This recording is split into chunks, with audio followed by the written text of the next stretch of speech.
மாண்புமிகு தமிழக முதலமைச்சர் சி. ஜோசப் விஜய் அவர்கள். இப்படி சொல்ல நல்லா இருக்கு. ஃபர்ஸ்ட் டைம் சொல்றேன். பட் நமக்கு எப்பயுமே அண்ணன்றதான் கம்ஃபர்ட். ஸோ நம்ம அண்ணன் என்ன பண்ணியிருக்காரு அப்படின்னா, ஃபர்ஸ்ட் பெண்கள் பாதுகாப்பு சட்டம் முடிவு பண்ணியிருக்காரு. அதுதான் முதல் கையெழுத்தே போட்டிருக்காரு. ஸோ சிங்கப்பெண்ணை அப்படின்ற ஒரு கான்செப்ட்ல ஒரு தனி படம் அமைச்சு அவங்க பாதுகாப்பை முன்னாடி எடுத்து வச்சிருக்காரு.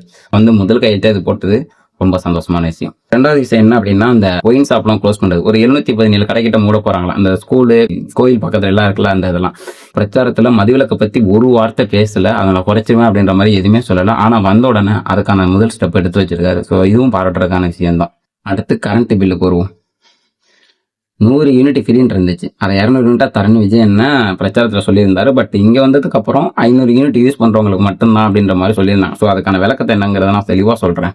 மொத்தமா எலக்ட்ரிசிட்டி யூஸ் பண்ற டொமஸ்டிக் யூசர்ஸ் பாத்தீங்கன்னா ஒரு 2,40,00,000 பேர் யூஸ் பண்றாங்க. அதுல 2,20 லட்சம் நினைக்கிறேன் அவங்க மட்டும் தான் பாத்தீங்கன்னா 500 யூனிட் கீழே யூஸ் பண்றாங்க.